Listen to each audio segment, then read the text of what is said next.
Assalamualaikum warahmatullahi wabarakatuh. Selamat pagi, salam sejahtera bagi kita semua. Semangat pagi, pagi. Bapak dan Ibu yang kami hormati, tibalah kita pada sesi tentang nilai-nilai universal agama. Bapak dan Ibu, materi ini adalah sangat penting sekali bagi kita. Bagaimana kita menggali konsep moderasi beragama yang dikaitkan dengan nilai-nilai universal agama. Bapak dan Ibu, kita ketahui bahwasannya pada masyarakat kita, kadang-kadang juga pada ASN Kementerian Agama, Bapak dan Ibu, sebagian kecil, itu menganggap bahwasannya program moderasi beragama ini adalah program pendangkalan akidah. Program yang bertujuan untuk melemahkan agama, Bapak dan Ibu, khususnya Islam. Banyak yang mengatakan bahwasanya moderasi beragama itu apa? Itu moderasi beragama itu adalah program terhadap orang-orang yang Islamofobia, orang Islam takut dengan Islam. Padahal tidak, Bapak dan Ibu. Konsep moderasi beragama ini sebenarnya adalah konsep yang kita mendalami, memahami agama secara esensi, nilai-nilai agama yang mendasar dalam agama itu sendiri. Padahal Bapak dan Ibu, moderasi beragama ini sudah ada dalam agama kita, dalam Al-Quran. Nabi Muhammad SAW itu sudah mengajarkan bagaimana beragama itu, konsep beragama itu yang moderat. Nah ini, pada saat ini kita akan jelaskan Bapak dan Ibu bagaimana nilai-nilai universal agama itu terhadap konsep moderasi beragama. Bapak dan Ibu, moderasi beragama kita tegaskan kembali. Moderasi beragama itu adalah bukan moderasi agama, Pak Ibu ya. Kalau agama itu tak perlu moderasi, tapi beragama kita. Apa itu konsep moderasi agama itu? Cara beragama kita, Pak. Cara, sikap, dan praktek beragama kita dalam kehidupan masyarakat yang dalam rangka melindungi hakikat dan martabat kemanusiaan, menjaga kemaslahatan umum, kemudian apa Pak? Berlaku adil, menganut prinsip adil, berimbang, dan taat konstitusi. Nah ini Pak, yang perlu kita tanamkan pada masyarakat bahwa konsep moderasi agama itu adalah berpegang pada nilai-nilai universal agama. Bapak dan Ibu, sebelum kita membagi kelompok, nanti kita akan bagi kelompok Bapak dan Ibu ya, tentang nilai-nilai universal agama. Jadi kita akan bagi kelompok, 4 kelompok, nanti masing-masing kelompok silakan membuat nilai-nilai universal yang ada dalam setiap agama itu bagaimana? Apa saja nilai universalnya? Kemudian apa landasan teologisnya? Apa dalam Al-Quran, apa dalam kitab? Tentang nilai-nilai universal itu, apa landasan teologisnya? Kemudian apa saja penafsiran dan pandangan keagamaan yang bertentangan dengan nilai-nilai universal itu nanti kita bahas dalam kelompok.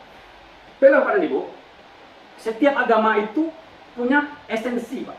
Punya nilai-nilai universal dalam agama itu.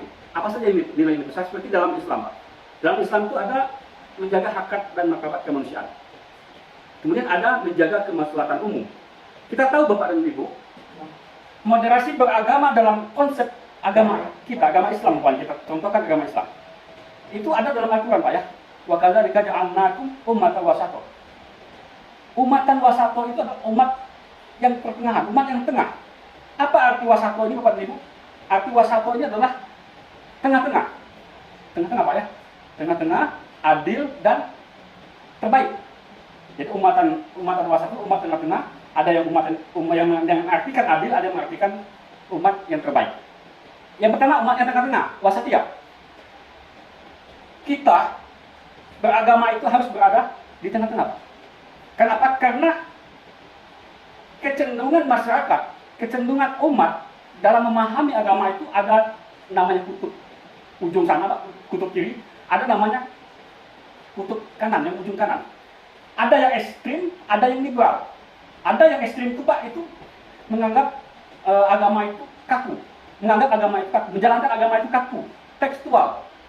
Apa adanya, tidak ada maknanya dalam beragama, tidak ada mempertimbangkan kondisi sosial, tujuan sosial, filosofi beragama tidak dimunculkan.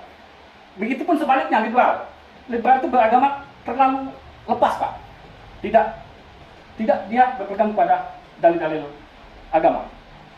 Nah ini kita tidak boleh terlalu ke kanan atau terlalu ke kiri, tapi kita berada di tengah-tengah. Tawassul.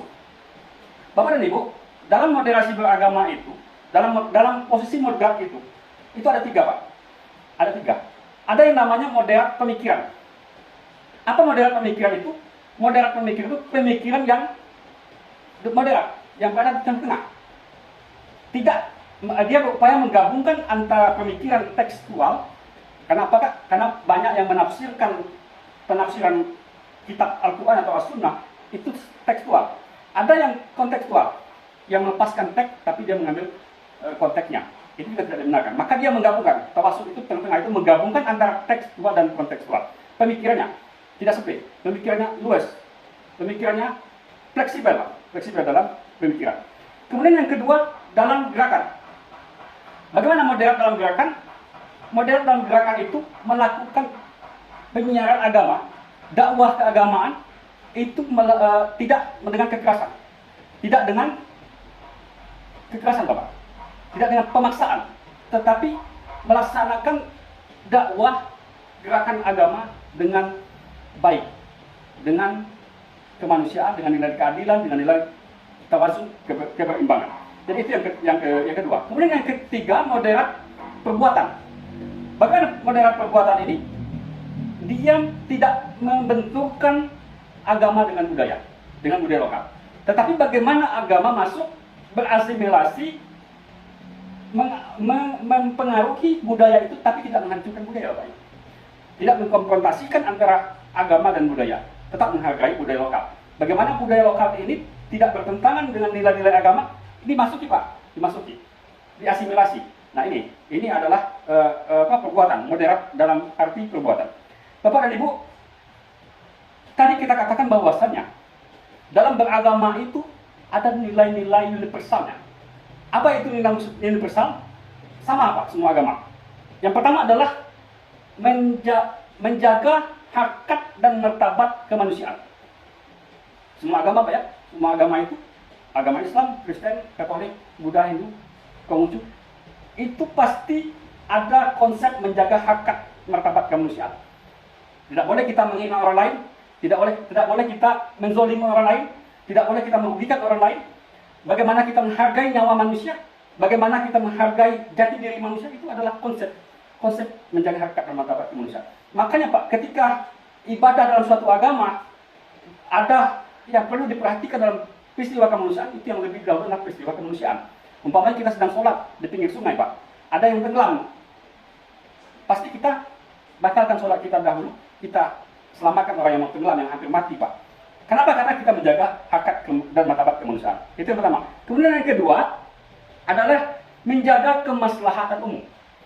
Nilai-nilai esensial, nilai-nilai universal, itu menjaga kemaslahatan umum. Kita wajib menjaga kemaslahatan umum. Tidak boleh kita dengan dalih agama, dengan dalih pendapat kita merusak kemaslahatan umum Pak. Contohnya Pak, contohnya kita melaksanakan ibadah di tengah jalan atau di tengah pasar Pak. Boleh tak Pak? Pasti tak boleh kan Pak?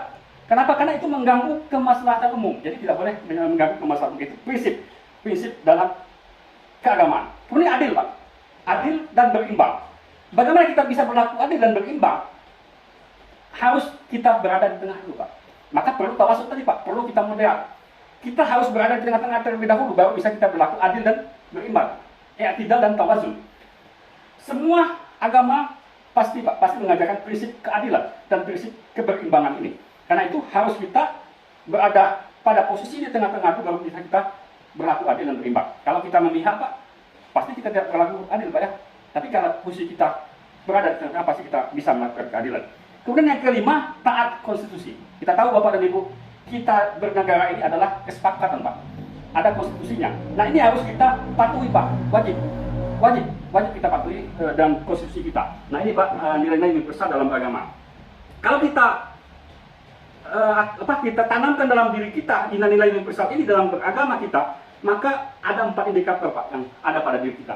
Yang pertama, komitmen kebangsaan. Kita memiliki komitmen kebangsaan Pak. Artinya negara ini tidak bertentangan dengan agama. Mendirikan negara ini tidak bertentangan dengan agama Pak, dengan agama apapun. Kenapa? Karena mendirikan negara ini adalah bagian perintah dalam agama. Kemudian toleransi. Kita memiliki sikap menghargai terhadap orang lain, terhadap perbedaan, terhadap orang yang tidak sama dengan kita. Kemudian anti kekerasan Pak. Kalau kita sudah berlaku adil, berimbang, kita pasti tidak mau melakukan kekerasan. Kemudian yang terakhir, penerimaan terhadap budaya lokal. Kita menerima budaya lokal yang ada.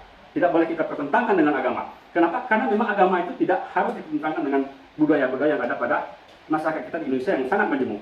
Mungkin itu Pak yang dapat kami sampaikan. Selanjutnya kita lanjutkan dengan pembagian kelompok dan kita akan diskusikan. Terima kasih. Wassalamualaikum warahmatullahi wabarakatuh.